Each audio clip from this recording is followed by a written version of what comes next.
उन गुलामों और दलालों के बच्चों को कह दो, जिन लोगों ने अपने नस्लों के लिए गुलामी और दलाली लिख डाली है, वो एमआईएम के करीब नहीं आ सकता। एमआईएम तो परवानों की जमात है, दीवानों की जमात है, नारे नमरूद में कूद जाने वाले इब्राहिमी नस्ल की जमात है। खबरों की ओर बढ़ने से पहले एक नजर सुर्खियों पर। टीम इंडिया चैंपियन ट्रॉफी खेलने पाकिस्तान नहीं जाएंगे, बीसीसीआई ने सुरक्षा को लेकर चिंता जाहिर की। टीम अपने मैच दुबई में खेलना चाहती है। और अगर वीडियो फेसबुक पेज पर देख रहे हैं तो लाइक, शेयर और कमेंट कीजिए। महापर्व पर नड्डा का चुनाव पर मंथन। पटना में नीतीश कुमार के साथ इस टीम पर घूमे, चिराग से मिलकर लिया उपचुनाव का फीडबैक। छठ के बाद रोज 2 लाख लोग वापस हो रहे हैं। बिहार से दूसरे राज्यों के लिए 50 से ज्यादा स्पेशल ट्रेन है। भारत ने 61 रन से जीता पहला T20। साउथ अफ्रीका के खिलाफ सैमसंग की सेंचुरी, चक्रवर्ती और विश्वई को 3-3 wicket. Siddiqui murder case, police का दावा आरोपियों को 25 लाख रुपया, कार, फ्लैट और दुबई ट्रिप का वादा किया गया होगा।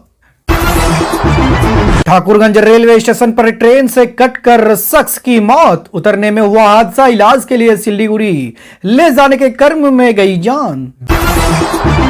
बिहार में दिसंबर से होगी ठंड की एंट्री, नवंबर में मौसम रहेगा शुष्क, रात के तापमान में होगी गिरावट, प्रदेश के 7 जिले की हवा जहरीली। परिवार संग देखा दंगल, पिता ने घर को बनाया अखाड़ा। 50 साल बाद बिहार में किसी लड़की ने कुश्ती में लाया मेडल, बेगूसराय की 2 बहनें बनी रेसलर। पूर्वांचल से सवार होने के लिए यात्रियों में मची अफरा तफरी, लोक अवस्था का महापर्व छठ संपन्न हो चुका है, वही प्रदेश लौटने के लिए मारामारी शुरू। अब खबरों की ओर बढ़ते हैं विस्तार से।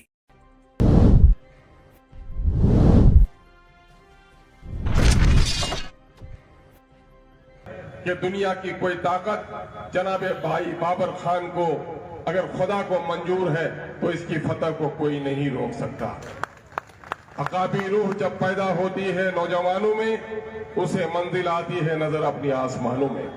इस वक्त हमारे नौजवानों ने सर पे कफन बांध लिया है और ये तलाश गुमशुदा, वो चीज जो हमारी खो गई है उसकी तलाश में निकला है। वो चीज क्या थी?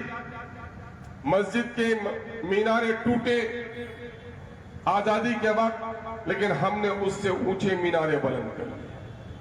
हमारे मदारिस जला दिए गए, लेकिन हमने यूनिवर्सिटियों की इमारतों को शर्मा देने वाली इमारतें खड़ी कर दी।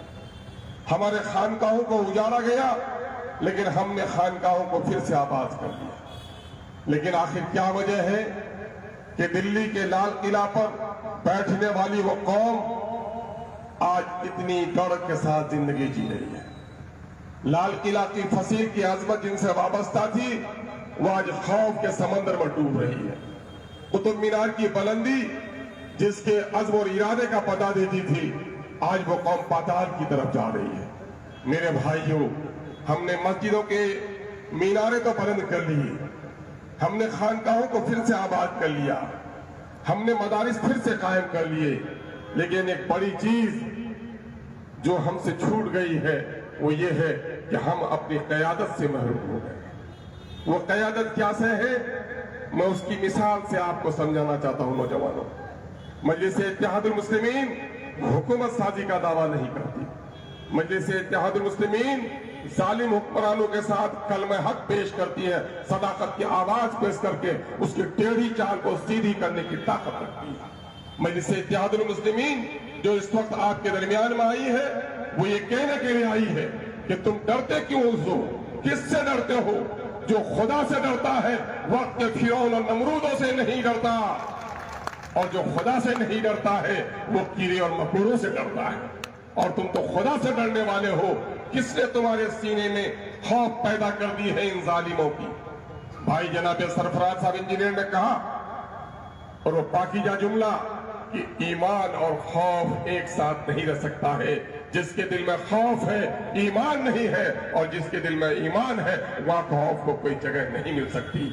चूंकि हमारी नस्ली शहादत इस बात की गवाह है कि हमने हमेशा जालिमों के सामने में सर उठाकर बात की है, सर झुकाकर हमने बात नहीं की है।